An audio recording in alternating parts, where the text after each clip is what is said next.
አብይ አህመድ አሊ በልጅነቱ ወጣ ያለ ነው። ለምሳሌ እኔ የማስታውሰው ኳስ ምናምን ስንጫወት ታችና ላይ ተብሎ ግሩፕ ሲያዝ ድብድብ አለ። ወይ ስናሸንፋቸው ወይ ስንሸነፍ በዚህ መሃል ጸብ ይነሳል። በዚህ ጊዜ አብይ አይመታም። እኛ ተቃራኒ ቡድን ሆነን ራሱ ለሱ ነው የምንራራው።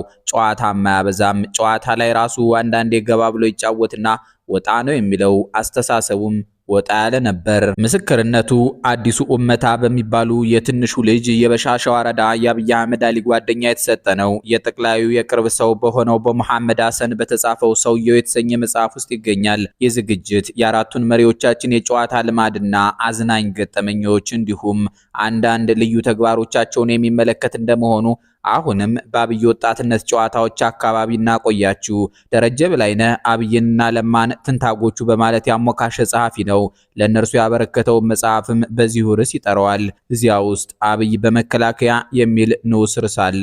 አብይን አውቃለሁ የሚል ሻምበል አበበ ብርሃኑ የሚባል ወታደር አብይ ከስራ ግንኙነት ውጭ መረብ ኳስና ቴኒስ ቴብል ሲጫወት አውቃለሁ። ወታደር ስትሆን ራስህን ለማዝናናት የምታደርገው ነገር አለ።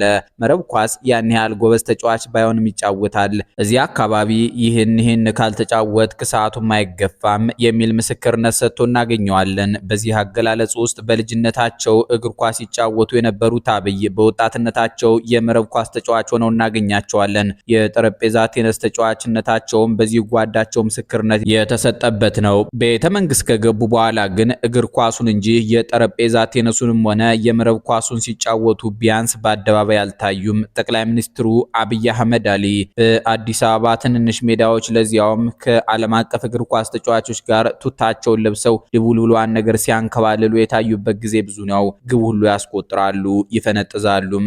እንዲህ ያለው ተግባራቸው አድናቂም ተችም ፈጥሯል። አድናቂዎቻቸው በተለይ በአዲስ አበባ ዳጊዎች የሚጫወቱባቸው ትንንሽ ሜዳዎች በማሰራታቸው ያደንቋቸዋል። ተቾቻቸው አገሩን የጨዋታ አደረጉት ብለው ይቆጣሉ።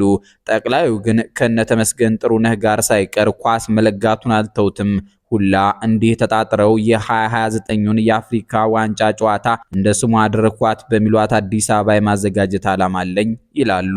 ያለሙት እንዲሰምርላቸው ተመኝተን ወደ መለስ ዜናዊ አስረስ የጨዋታ ገጠመኞችን ዘልቃለን። ከኒዮ ሊበራሊዝም እሳቤና ተገቢ አይደለም ከሚሉት የዓለም ቅብጠት ጋር ሲፋለሙ ያለፉት መለስ ኳስ ጨዋታ ምናምንቴ ብሎ ቀልድ አይመቸኝም ይላሉ። በአንድ ወቅት ለጋዜጠኞች ኳስ ይጫወትልናል ብላችሁ ተስፋ አታድርጉ በማለት እቅጩን የነገሩበት ቪዲዮ ዛሬም አየር ላይ አለ።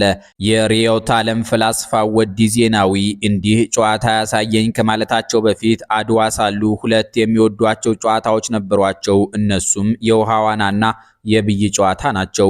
ትንሹ ልጅ መለስ በዚያች አዳጊነት እድሜው በአድዋ ዙሪያ ሰይጣን ይዋኝባቸው ነበር የሚባሉትን ወንዞች እያሰሰ ይዋኝ እንደነበረ ተጽፏል። የመለስና የውሃ ዋናው ጨዋታ ከተነሳ መለስ ዜናዊና የህወሓት የትግል ጉዞ በተሰኘው መጽሐፍ ውስጥ የሰፈረች አንዲት ያዳጊው መለስ የልጅነት ድፍረት መታወስ አለባት። ነገሯ እንዲህ ያለች ናት። በአድዋ ከተማ ነዋሪዎች ዘንድ ከመዋኛ ኩሬዎች መካከል የሰይጣን መዋኛ በተባለው ኩሬ ውስጥ ሰይጣን ሌሊት እንደሚዋኝ፣ ምህማስ ዳኘው ወይም የዳኘው መዋኛ በተባለው ኩሬ ደግሞ ዳኘው የተባለ ሌላ ሰይጣን በጠራራ ሰዓት ላይ እንደሚዋኝ በስፋት ይነገር ነበር። ወላጆች ልጆቻቸው ወደ ተጠቀሱት ኩሬዎች ለመዋኘት ብለው ወርደው የመስመጥ አደጋ እንዳይደርስባቸው በመስጋት የፈጠሩትና ይህን ድርጊት ከመፈጸም እንዲቆጠቡ ለማድረግ የቀየሱት ዘዴ እንደነበር ይነገራል። ሆኖም ግን እየቆየ ሲመጣ በተደጋጋሚ ሲነገር እንደ እውነተኛ ነገር ተደርጎ እየተወሰደ የመጣ ነገር እንደሆነ አዋቂዎች ያወጋሉ። ይሁን እንጂ ይህ የወላጆች ዘዴ በወቅቱ ወጣቶችን ወደ ተጠቀሱት ኩሬዎች ሄደው ከመዋኘት አያግዳቸውም ነበር። አዳጊው መለስም እንዲህ በአካባቢው ሰዎች ማስፈራሪያ የሚበገር አልነበረም። ትንሹ ልጅ መለስ አንድ ቀን እንዲያውም ሰይጣን በእኒያ መዋኛዎች ውስጥ ይዋኛል የሚባለው ነገር በእርግጥ እውነት ይሆን የሚለውን ጥያቄ ለመመለስ ከጓደኞቹ ጋር ይመካከሩበታል። በመጨረሻም የአድዋ ኮበሌዎች እውነቱን እናረጋግጥ ይባባላሉ። ጊዜ ወስነው አንድ ቀን ሰይጣን ይዋኝበታል ወደሚባልበት ኩሬ በሌሊት ተሰባስበው ሄዱ። ከቦታው እንደደረሱም ደፈጣ ይዘው የተባለው ሰይጣን ካሁን አሁን ይወጣና ሲዋኝ እናየዋለን በማለት ጠበቁም። ኩሬው ግን ከጸጥታ በቀር ድምጽ የሚባል ነገር አይሰማበትም ነበር። ጥበቃቸው ኩሬውን በከበበው የባህር ዛፍ ዱር ውስጥ በመመሸግ ቀጠለ። ኩሬው ግን ከጸጥታው አልተናወጠም። የዚያኔው ለገሰ ዜናዊ የሚመራው የጩጫዎች ቡድን ደፈጣ ይዞ አይኑ ቢቁለጨለጭም ተፈላጊው ሰይጣን የተባለው ነገር ግን የለም። ነገሩ መለስን ከታገሰው በላይ እንዲታገስ አላስቻለውም። መሰላቸትም መጣ። ጥበቃው የሰለቸው መለስ ካደፈጠበት ይነሳና ለምን ገብተን አናረጋግጥም በማለት ጓደኞቹን ይጠይቃቸዋል። ለጠየቀው ጥያቄም አዎንታዊ ምላሽ ያገኛል። መለስ ጊዜ ማጥፋትን አልፈልገም። ፈጥኖና ቀድሞ ልብሱን በማውለቅ ወደ ቀዝቃዛው ኩሬ ዘሎ በመግባት በጨለማ ውስጥ ሆኖ ዋና ቀጠለ። ሌሎች እሱን ተከትለው እየዘለሉ ወደ ሰፊውና ጥቁሩ ኩሬ በመግባት እነሱም ሰይጣን ፍለጋ ዋናቸውን ተያያዙት። ተፈላጊው ሰይጣን ግን አልተገኘም። የኩሬው ቅዝቃዜ እየበረታ ወጥቶ እሳት እንደነካው ፕላስቲክ ሊያኮማትራቸው ሲሆን ከኩሬው ወጡ። መለስና ጓደኞቹ የፈለጉትን ሰይጣን ሳያገኙት ዋናቸውን ዋኝተው በብርድ እየተንዘፈዘፉ ወደ ቤታቸው ተመለሱ። እንዲህ አለው የትንሹ ልጅ መለስ ዜናዊ አስረስ ነገሮችን በተጨባጭ የመፈተሽ ልማድ ለኋላው የፖለቲካ አመለካከቱ ጠቅሞት ይሆን ብሎ መጠየቅ ተገቢ ነው። የኋላው ፖለቲከኛና የሀገር መሪ የሆኑት የመለስ ዜናዊ ስብዕና በዲያሌክቲካዊ ቁስ አካልነት በሚገባ የተቀረጸ የመሆኑን ነገር ስናነብ ልጅነታቸው ማርክስንና ችግርህ የሚታይ የሚዳሰስ ነው ብሎ የሚሰብከውን ፍልስፍናውን እንዲቀበሉ እንደረዳቸው እናረጋግጣለን። በመለስ ዜናዊ ዘንድ እጣ ፋንታ፣ እድል፣ ሰማያዊ ትዕዛዝ የመሳሰሉ ነገሮች አይስማሟቸውም። አጭሩ ሰውዬ እንደ ማርክስ ሃይማኖት የማህበረሰብ መርዝ ነው ባይሉም መድኃኒት ነው ብለው አይውጡትም። ፈጣሪ ቢኖር ባይኖር ጉዳያቸው አይመስልም። ይህን እምነታቸው ደግሞ ሰይጣን በወላጆቻቸው ዘንድ በተነገራቸው ኩሬ ውስጥ አለመኖሩን አረጋግጠው የጀመሩት ይመስላል። አንዳርጋቸው ጽጌ ዘብሔረ ኦሮሞ ደግሞ ትውልድ አይደናገርኛ ምንናገር ባለበት መጽሐፉ ገጽ 347 ውስጥ የዩኒቨርሲቲ ተማሪው መለስ ዜናዊ ያስረስ ቁማር ተጫዋች ነበር ይለናል። ቃል በቃልም እኔና መለስ ዜናዊ አብዮቱ ፈንድቶ እስከምንለያይ ድረስ ተማሪውን ገንዘብ እየበላን ያስመረርንበት የቁማር ሽርክና የተጀመረው በ1965ቱ የገና ረፍት ነበር። ከቁማርም ያለፈ መቀራረብ የቻልነው ከቁማር በጀመረው ግንኙነታችን ነው። መለስ ቁማር የሚጫወተው አፄ ኃይለሥላሴ በየወሩ በሚከፍሉት 100 ብር ነው። ክፍያው ለሱና ለሌሎች 9 የሁለተኛ ደረጃ ትምህርት መልቀቂያ ፈተናቸውን በከፍተኛ ውጤት ላለፉ ተማሪዎች የሚሰጥ የአፄ ኃይለሥላሴ የግላቸው ሽልማት ነበር የሚል አገላለጽ ተጠቅሟል። የመለስን የጨዋታ ታሪኮች ባሉበት ትተን አድናቂዎቻቸው ቆራጦ ወደሚሏቸው ወደ ሌፍተናንት ኮሎኔል መንግስቱ ኃይለማርያም የልጅነት ታሪኮችና ወደ ጨዋታ ምርጫቸው አዝግመናል። መንጌ በልጅነታቸው ብዙም ጨዋታ አልታደሉም። አዲስ አበባ ውስጥ ትምህርት ፍለጋ ሲንከራተቱ ልጅነታቸው አልቆባቸዋል። የአብነት ትምህርትም ሞካክረው ስለነበረ ለጨዋታ የሚሆን ጊዜ አልተረፋቸውም። ወታደር ቤት ከገቡም በኋላ ካለቆቻቸው ጋር ሲፋለሙና አሜሪካን ሀገር እየተመላለሱ ውትድርና ሲያጠኑ እንጂ ጨዋታ ሲያማርጡ ነበር ተብሎ አልተጻፈም። ራሳቸውም ትግላችን በሚሉበት መጽሐፋቸው ውስጥ ደርጎቹን የሚያመሳስላቸው የድሃው ኢትዮጵያዊ ልጅ መሆናቸው እንደነበረ ገልጸዋል። ሁኔታውን ቃል በቃል የደርግ አባላት የምንባለውን ሰዎች የሚያመሳስለን ነገር ሁላችንም ከድሃው የኢትዮጵያ ሕዝብ አብራክ የተገኘን የኢትዮጵያ ጉልታዊ ገዢ መደብ ከነስርዓቱ ቢፈርስ ወይም ቢገረሰስ እኛ የሚጎርልብንና የምናጣው አንዳችም ነገር ያለመኖሩ ነው ሲሉ ገልጸውታል። እናም በሀብታሙ አለባቸው ቃላት ጥቁሩ ቄሳር የሚባሉት መንጌ ለጨዋታ የታደሉ ሰው ሆነው አላደጉም። ዳግማዊ ምኒልክ ቤተ መንግስት ከገቡ በኋላ ግን አልፎ አልፎ የሜዳ ቴኒስ ሲጫወቱ እንደነበረ የሚያትቱ ሰነዶች አሉ። በ1990 የሴካፋ ዋንጫ ጨዋታ ላይም ታዳሚ ሆነው ተገኝቷል። በዚያ ጨዋታ ኢትዮጵያ ዋንጫውን ስለወሰደች ተደስተው ብዙ ሺህ ተመልካች የሚይዝ ስቴዲየም እንዲገነባ አዘው ነበር። ያ ስታዲየም ማለት ያሁኑ የአዲስ አበባ ስታዲየም ነው። በሚያሳዝን ሁኔታ ግን ዛሬም ድረስ ተጠናቆ ተመልካቾቹ ሊያስተናግድ አልቻለም። በእርግጥ ኮሎኔል መንግስቱ ኃይለማርያም ወልዴም ኳስ ሜዳ አሰራላችኋለሁ ባሉ በ3 ዓመታቸው 17 ዓመት ሙሉ አርፈን አናውቅም ብለው በኃይለ ቃል ከተናገሩ በኋላ ወደ ዚምባብዌ ሸሽተዋል። ጓዶቻቸው እንደሚመሰክሩላቸው ከሆነ ኮሎኔል መንግስቱ ኃይለማርያም በጨዋታና ብልጭልጭ ነገር የሚታለሉ ሰው አልነበሩም። ይህን የተረጋጋ የግል ሕይወታቸውን ተቃዋሚያቸው ግዛው ዘውዱ ቅጣው ራሳቸው የኢትዮጵያ ተማሪዎች ትግልና ተከታዩ የፓርቲዎች ፖለቲካ ከጥንስሱ እስከ ድፍርሱ ከ1961 እስከ 1970 በተሰኘው መጽሐፋቸው ገጾች ውስጥ ፕሬዝዳንት መንግስቱ በግል ሕይወታቸው ቅንት የነበሩ ቅብጠትን የማያዘወትሩና ጨዋታም የማይጠሉ እንደነበሩ የቅርብ ሰዎቻቸው ይናገሩላቸዋል ሲሉ ጽፈዋል።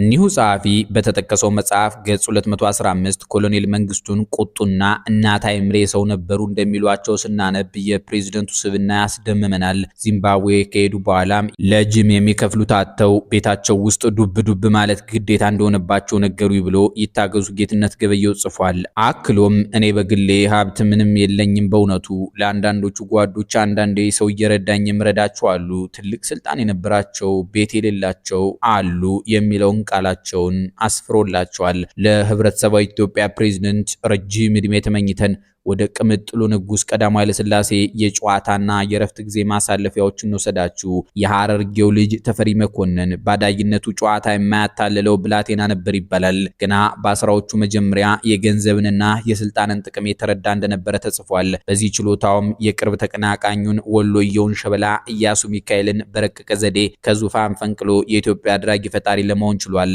አሁን የንጉሠ ነገሥቱን ቀዳማዊ ኃይለ ሥላሴ የብዙ ጊዜ ተግባራት እንመልከት። በዚያውም ስለ ጠባያቸው፣ አመጋገባቸውና አለባበሳቸው ብሎም ስላወዳደቃቸው ምስጢሮችን እንጨምራለን። የንጉሱ የየቀን አኗኗር ስርዓት ያለውና የተመጠነም ነበር። በመጀመሪያ ጧት ሲነሱ ወይም ሲቀሰቀሱ የሌሊት ልብሳቸው እንደለበሱ አንዳንዴም ፎጣ ከትከሻቸው ላይ ደረብ ያደርጉና ከወዲያ ወዲህ በቀስታ እየተንጎራደዱ በክፍላቸው ውስጥ ጸሎታቸውን በቃልና አንዳንዴም በንባብ ያደርሳሉ። ቀጥለውም የአካል እንቅስቃሴ በልዩ ክፍላቸው ውስጥ ያደርጋሉ። እንቅስቃሴውን በአካልና በመሳሪያ ገዛም የሚያደርጉት ቤቱ ተዘግቶ ነው። ሰው አይደርስም። ስፖርቱ ክብደታቸውና ቁመታቸው ሳይለዋወጥ እንዲዘልቅ አስችሏቸዋል። ሱሪያቸውን እንኳ ሲያጠልቁ እስከ መጨረሻ ዘመናቸው ድረስ በአንድ እግራቸው እንደቆሙ ምንም ሳይንገዳገዱ ነበር። በዚህ ዲሲፕሊናቸውም ራሳቸውን ተቆጣጠረው በእርጋታ ለመራመድ አልተቸገሩም።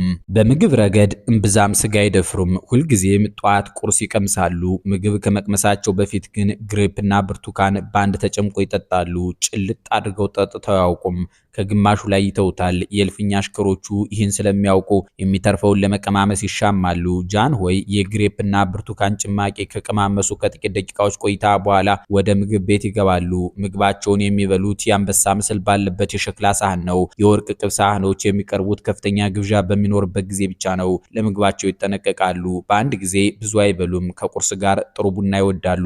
ቁርስ እንዳለቀ ለቀኑ የተመረጠውን ልብስ ለመልበስ ወደ መኝታ ቤታቸው ይመለሳሉ። አለባበሳቸው መጀመሪያ የውስጥ ልብሶች፣ ቀጥሎም ሹራብ፣ ከዚያም ወገባቸውን ደግፎ የሚይዝ ጀበርና መሳይ ቀበቶ ሸብ ያደርጋሉ።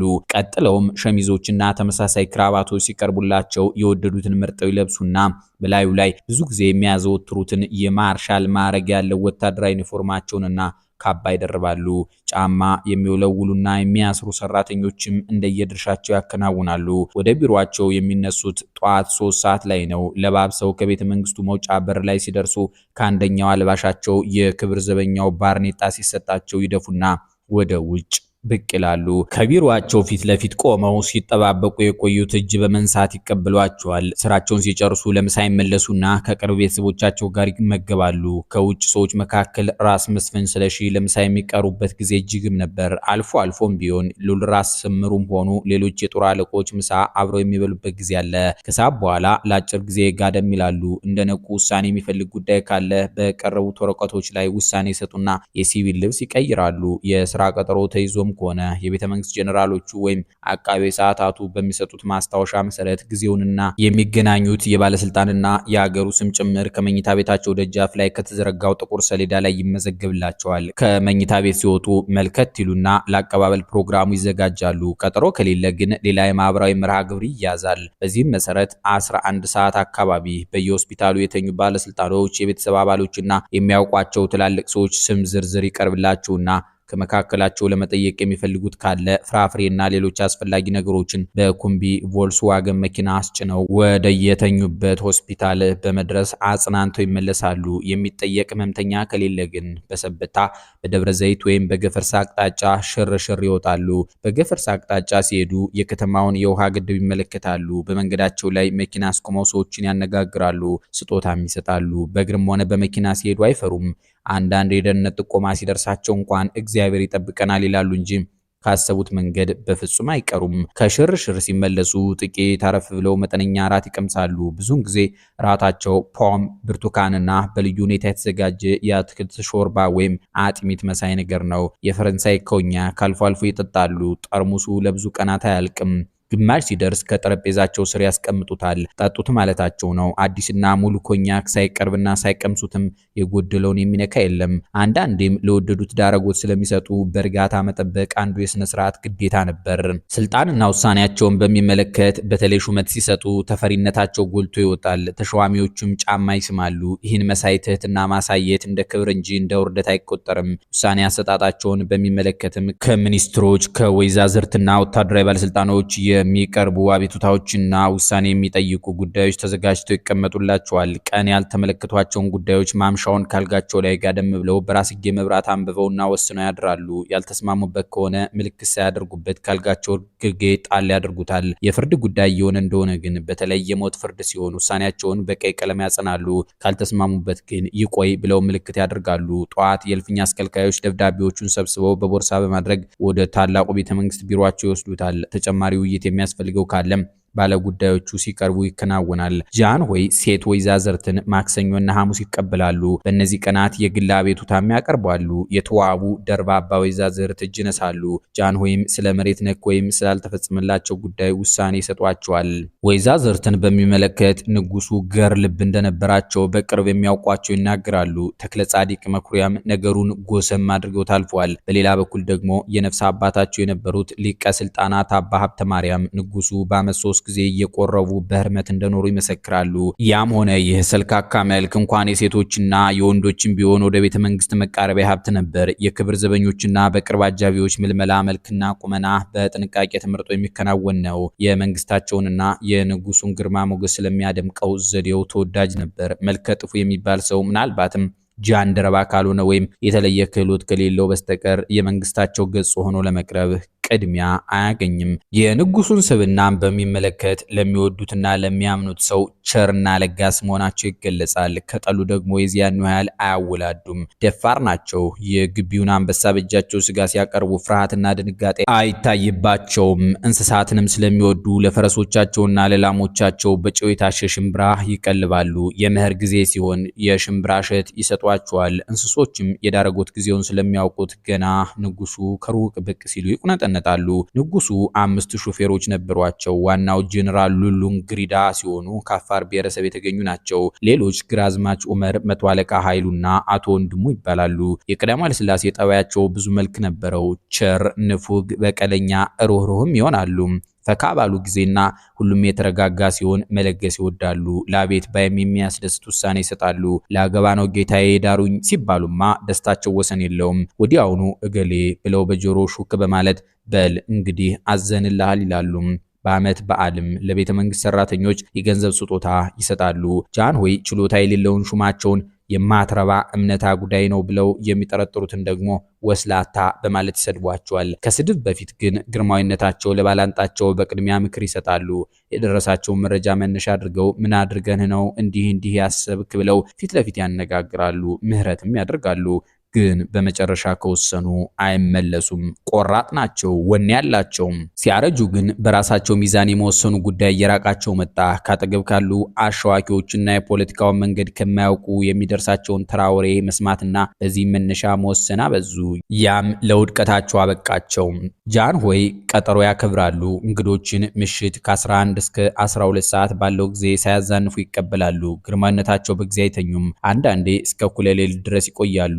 ማታ ቶሎ ወደ መኝታ ቤት አይሄዱም። አንዳንዴም አመሻሽ ላይ ፊልም ከቤተሰብ ጋር ያያሉ። አሳሳቢ ጉዳይ ሲኖርና ልጆቻቸው ውጭ ሀገር ከሆኑ ሌሊት የሚደውሉበት ጊዜ አለ። ልጆቻቸውን ይወዳሉ። ልጆቹ ግራምፓ ወይም ግራንድ ፓፓ ሲሉ በፈረንሳይኛ ቃል ይጠሯቸዋል። ቃሉን መጠቀማቸው የንጉሱ የልጅነት ትምህርት ወደ ፈረንሳይ ያደላ ስለነበር የልጆቻቸው ለዚህ ባህል ቅርብ የመሆን ውጤት ይመስላል። ጃንሆይ ማለዳ ከሚነቁ ዝነኞች መካከል አንዱ ናቸው። 11 ሰዓት ሲሆን ይነቃሉ ይባላል። በስላሴ ኃይል እንደነገሱ ለህዝባቸው ማሳመን የተሳካላቸው አባባ ጃንሆይ ይጸልያሉ፣ ያስቀድሳሉ። እስጢፋኖስ ቤተክርስቲያንን ይወዱታል። በ1909 ዓመተ ምህረት የሰገሌን ጦርነት በዕለተ ቀኑ ስላሸነፉ ነው ይባላል። ልጅ ኢያሱን የረቷቸው እስጢፋኖስ በሚዘከርበት መስከረም 17 ቀን 1909 ዓመተ ምህረት ነበር። ጃንሆይ ሲበዛ ጸሎተኛ ናቸው። ጸሎት ቤታቸው ውስጥ ስልክ ቢኖርም ጸሎት ላይ ሲሆኑ አያነሱትም። ጃንሆይ ለገላቸውም ይጠነቀቃሉ። አልባሾቻቸው እጆቻቸውን በሳሙና ሳይታጠቡ ልብሶቻቸውን ለመንካት አይፈቀድላቸውም። ከ1964 በኋላ ግን እርጅና እንደተጫናቸው ያስታውቅ ነበር። አይኖቻቸው መፍዘዝና ጉልበታቸውን መድከም ጀመረ። ለሰው የማይከሰተው በጥንቃቄ ስለሚራመዱ ነው እንጂ መዳከማቸው በቅርብ ላሉት ግልጽ ነበር። ትላልቅ ውሾቻቸውን በድንገት ጠልፈው እንዳይጥሏቸው አጃቢዎቻቸው በንቃት ይከላከሉላቸዋል። የማስታወስ ኃይላቸውም እንደ ቀድሟቸው ስሉ መሆኑን ተወ። ወደ መጨረሻዎቹ ወራትም የጠባይ ለውጥ ታይቶባቸዋል። የባለስልጣኖቻቸው ቀስ በቀስ መታሰር እንደሚያስጨንቃቸው ይታወቅ ነበር። በተለይ የደርግን አካሄድ በቅጡ ያለመረዳታቸው በጥበብ እየሸፈኑት ነው እንጂ የውስጣዊ መረበሽ ስሜት እንዳወካቸው ላስተዋለ ሰው አይጠፋውም። ደርግ ዘውዱ እንዳለ እንዲቆይ እናደርጋለን፣ ባለስልጣናቱ ግን ሀብት ማግበስበስ አብዝተዋል፣ ለእርስዎ መረጃ ይሰጡትም፣ ስለዚህ እነሱ በህግ ይዳኛሉ ሲላቸው ከደርግ ጋር ለመስራት ዝንባሌ ማሳየታቸው ዘግይቶ ነገሩ ሲገለጥላቸው ለንዴት ዳርጓቸዋል። ከጃንሆይ የእልፍኝ አሽከሮች አንዱ ስለ መስከረም 2 ቀን 1967 ዱብዳ ሲናገሩ በንጉሠ ነገሥቱ ላይ አደጋ ይመጣል ብለን በፍጹም ስላልገመትን ጥንቃቄ አላደረግንም እያሉ ይጸጸታሉ። እኒህ ንጉሥ እንዲህ ያሉ ሰው ነበሩ። ከእሳቸው በኋላ በኢትዮጵያ ላይ ስልጣን ከያዙ የአገር መሪዎች አንጻር ስናያቸው የእሳቸው ጊዜ የደስታ የፌሽታ እንደነበረ እንመለከታለን። ለሁሉም ለዛሬ በጨዋታና በተለያየ የመሪዎቻችን የዕለት ከዕለት እንቅስቃሴ ዙሪያ ያተኮረውን ዝግጅት ፈጽመነዋል። አበቃን። ሰላም ይስጥልን።